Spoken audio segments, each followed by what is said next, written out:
Part 1. The Lie of Goodness. From birth, you were told that goodness is the highest virtue, that kindness earns love, that generosity brings peace, that selflessness is divine. But Machiavelli saw through that illusion centuries ago. He understood what the modern world refuses to admit. Goodness is a tool, and the one who wields it naively becomes its victim. Every empire that fell began with good intentions. Every betrayal began with someone trying to do the right thing. Because when you give without power, you teach the world to take without limit. The problem isn't kindness itself. It's the illusion that being kind makes you safe. That by softening yourself, others will soften too. But the world doesn't mirror purity, it exploits it. To a manipulator, a kind man isn't holy. He's convenient. He's the easy mark in a world ruled by hunger and hierarchy. People claim to admire the selfless, but in private, they distrust them. They sense weakness in those who apologize too often, who help without boundaries, who try to fix what isn't theirs to fix. And because humans are wired to test the limits of others, that mercy becomes a signal. Here is someone who won't fight back. You begin to see it in small ways. You offer help, and it's taken for granted. You give your time, and it becomes expected. You forgive, and the same person sins again. Each act of compassion subtly rearranges the balance of power until you realize you've built your own chains. And what's worse, you think the chains are noble. You justify your exhaustion by calling it virtue. You say, "At least I'm not selfish." But that's the trick, the moral illusion that keeps you useful to others. Goodness, without power, decays into martyrdom. And martyrdom, in Machiavelli's world, is simply weakness sanctified. It's the art of dying for ideals that only benefit the strong. The prince who tries to please everyone loses his throne. The friend who never says no loses respect. The lover who gives endlessly loses attraction. In every form, goodness without cunning becomes a quiet suicide. The world does not reward saints, it consumes them. You can choose to be light, yes, but only if you understand how to wield the darkness it attracts. Because the world is not made of good people waiting to reciprocate. It's made of competing wills, each trying to extract value, loyalty, and advantage. The Machiavellian truth is this: if your goodness doesn't serve your strategy, it serves someone else's. And in that transaction, you are never the one in control. Part 2. The Cost of Compassion. Compassion feels noble, but it's a form of emotional indulgence. It makes you feel powerful for a moment, as if you're the healer, the savior, the exception. But compassion without discipline slowly kills the one who offers it. It turns you into the emotional landfill for others' chaos. Look closely, and you'll see it everywhere. The friend who's always listening but never heard. The partner who carries the relationship while the other coasts. The worker who stays late to help and ends up invisible. Each of them mistakes self-erasure for moral strength. But it's not strength, it's quiet desperation disguised as virtue. Machiavelli would tell you, people respect boundaries more than generosity. They might complain about your limits, but deep down, they trust those who defend them. Because boundaries communicate one thing that goodness never can: self-respect. When you say no, you declare that your energy has value. When you refuse to help, you teach others to help themselves. That's how power regenerates, not by spreading yourself thin, but by staying whole. The world worships the idea of the selfless man, but it secretly bows to the man who is selective. The man who gives by choice, not compulsion. Who helps when it serves the long game, not when emotion dictates. That is real control, power disguised as restraint. The truly Machiavellian man understands that charity should never come from guilt. Guilt-driven generosity is emotional blackmail turned inward. You give, not because it's wise, but because you fear being seen as cruel. And the moment fear guides your hand, your goodness stops being moral and becomes political, a performance for approval. You see, the world doesn't need more good men. It needs men who can wield goodness like a weapon, intentionally, sparingly, strategically. Kindness without control leads to chaos. Kindness with calculation builds empires. So what is the cost of compassion? It's the loss of your edge, your time, your respect, traded for a feeling that doesn't last. People forget your help the moment it's convenient. But they never forget your refusal. They never forget the moment you stopped being predictable. That's when power shifts. Because when you stop helping everyone, the world starts paying attention. Part 3. The Predator's Prayer. When you are too good, you become the supply line for the predators of the world. They smile, flatter, and praise your empathy, not because they admire it, but because they know it's profitable. They know that your need to be seen as good is stronger than your instinct for self-preservation. They know that if they frame their needs as suffering, you'll rush to save them, no matter the cost to yourself. This is the silent economy of manipulation. One person's guilt is another person's meal ticket.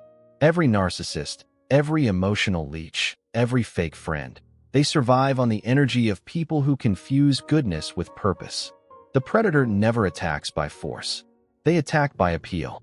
They disguise their hunger as helplessness, their greed as need, their laziness as pain. And you, wanting to prove your decency, offer yourself willingly. Machiavelli warned of this psychological trap long before psychology had a name for it. He understood that the greatest form of control is moral control, when you can make someone feel responsible for your emotions. Once that seed is planted, you no longer need chains. Their kindness will keep them obedient. This is why the good suffer. They are chained not by enemies, but by their own empathy. They don't realize that compassion can be weaponized just as easily as cruelty. In the hands of the clever, guilt becomes a leash. And the more they give, the less they're respected. The world begins to see their softness not as strength, but as servitude. The man who's always available loses mystery. The friend who never disagrees becomes background noise. The lover who always forgives becomes uninteresting.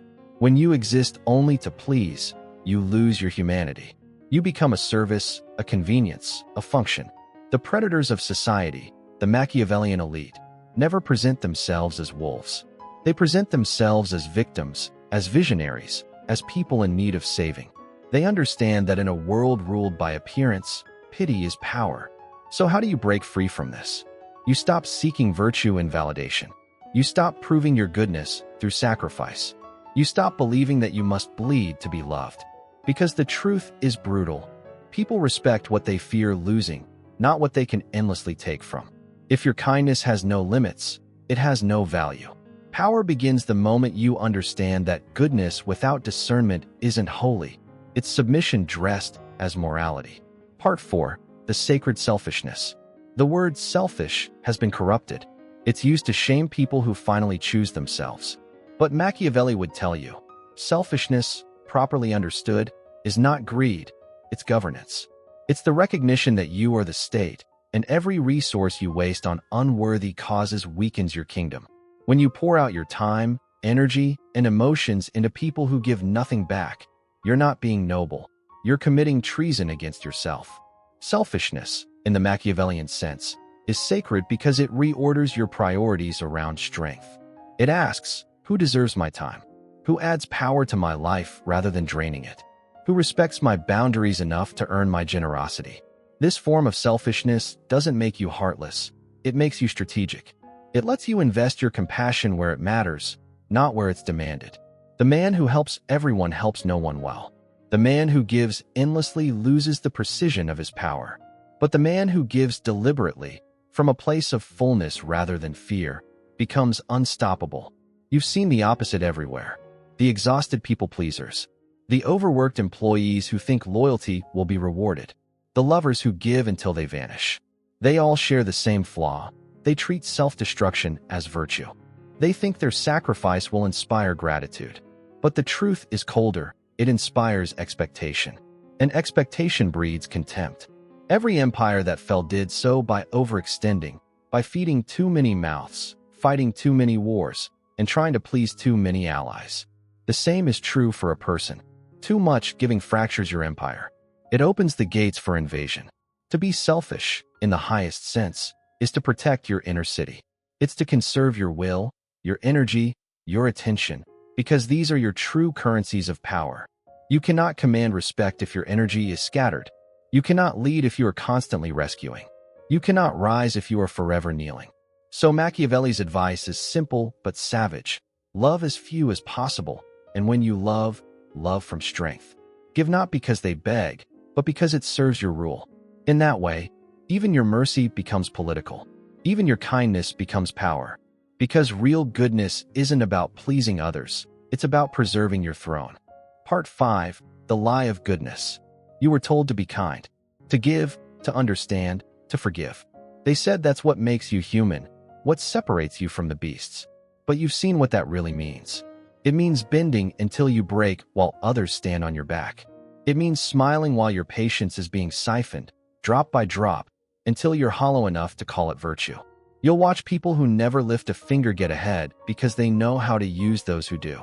They'll praise you when it's convenient, vanish when it's not. That's the hidden transaction behind charity. You buy approval, but it depreciates instantly. You'll call it compassion, they'll call it opportunity. The truth is that most people don't want to be helped, not truly. They want to be carried just far enough to avoid responsibility. They crave sympathy because it's easier than change. And when you offer it, you become their crutch, not their savior. Every time you rescue someone, you teach them they never have to swim. You'll learn that mercy often breeds weakness, not strength. That soft hearts harden in silence when the world keeps asking for more than they can give. You'll notice that generosity turns to resentment the moment gratitude runs out, and gratitude always runs out. Because charity doesn't elevate people, it entitles them. And when you can't sustain it anymore, they'll call you selfish for stepping back. You'll realize then that the world doesn't punish cruelty, it punishes failure. And often, failure comes dressed as kindness. The naive think fairness maintains peace, but peace is just the pause between those who are still fighting for their share. Part 6. The Virtue of Selfishness. You might think selfishness means stepping on others. It doesn't. It means not letting others step on you. It's refusing to drown just to prove you can swim with someone tied to your leg. When you preserve yourself, you preserve what actually matters: your mind, your drive, your direction. The strongest people aren't the ones who sacrifice the most. They're the ones who know exactly what isn't worth sacrificing. They understand that by serving everyone, you serve no one well. They invest their time where it multiplies, not where it's wasted on endless pity. Selfishness is efficiency disguised as sin. It's the act of pruning what drains you so that what remains can grow. It's realizing that your peace benefits more people than your suffering ever could. The selfish person becomes the dependable one, not because they're generous, but because they're stable. They don't collapse under the weight of false virtue. They give strategically, not sentimentally. Look around. Every great reformer, every leader, every visionary you admire was selfish. Not in greed, but in focus. They didn't give everything away, they built something worth giving from. Their self-interest fueled systems that outlasted them, something no bleeding heart ever managed. When you live for yourself, you stop trying to control others through kindness. You let people face their own consequences. You stop interfering in lessons the world was trying to teach them. That's not cruelty, it's respect. You give people the dignity of accountability, the only real gift that changes anyone. In time, you'll see the irony. The selfish end up doing the most for others simply because they protect their ability to act. They don't burn out. They don't break. They build empires, movements, ideas, while the selfless crumble quietly, applauded as martyrs by those who took everything from them. So stop apologizing for being selective. Stop calling it coldness when it's simply clarity. The world doesn't need more saints. It needs people who can stand. Selfishness, when done with precision, becomes the purest form of contribution, because it ensures that someone strong is still left to lead when the kind have fallen silent. Part 7. The final lesson. Mercy has a price. You'll reach a point where you no longer mistake exhaustion for compassion. You'll stop calling your depletion noble. You'll see the wreckage left by all the people who tried to fix others before fixing themselves, the givers who forgot to keep a pulse of their own, the ones who drowned in quiet admiration, remembered only for how much they tolerated, not how much they changed. They tell you to be good because it makes the world better. But look closer. The world doesn't reward goodness, it exploits it. It drains the kind, then decorates their graves with empty praise. It's built not on fairness, but on leverage. On who dares to say no, on who refuses to bleed for applause. You'll notice that those who preach generosity are often the ones most eager to receive it. That every system built on morality depends on someone else's obedience. That even altruism is a kind of control, a way to keep you serving ideals that never serve you back. The poor are told to give because it keeps them docile. The kind are told to forgive because it keeps them silent. Every virtue, unchecked, becomes a leash. This is the truth Machiavelli understood. That people don't move from love alone. They move from interest. That stability doesn't come from mercy, but from structure. And that sometimes, the most merciful thing you can do is refuse to play savior. When you step away, others are forced to step up. When you stop rescuing, you teach resilience. You'll learn that balance isn't built from equality, but from boundaries. Real peace comes when everyone bears the weight of their own choices. The selfless rob people of that. They cushion every blow, absorb every consequence, and call it virtue. But what they really create is dependency. A cycle where no one grows, and everyone waits for someone stronger to clean the mess. That's why the selfish, the disciplined, the clear-minded, they endure. They don't chase approval, so they're immune to manipulation. They don't overextend, so they can act with precision when it matters. They don't call their limits cruelty, they call them survival. And in a world that consumes the soft, survival is the highest form of intelligence.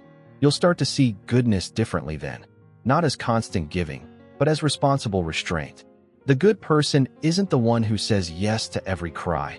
It's the one who knows when to say no, even when it hurts. Because a world without refusal collapses under its own demands. Mercy without judgment becomes chaos. If you live long enough, you'll watch the cycle play out. The selfless burn out, the entitled turn bitter, the selfish build something lasting, and eventually, the world revolves around them, because they're the only ones left with energy to shape it. You'll see that by protecting yourself, you preserve your potential to contribute. That by tending your own garden first, the seeds you plant can actually take root. You'll understand then why helping less can sometimes help more. Why detachment isn't coldness, but clarity. Why true generosity doesn't require sacrifice, only stability. And why the most dangerous person in any room is the one who's kind by choice, not compulsion. The irony is that the selfish don't destroy the world, they sustain it. They're the ones who don't depend on endless validation to act. They know that control begins with self-control, that mastery starts with boundaries, and that giving without strategy is just slow self-destruction disguised as virtue.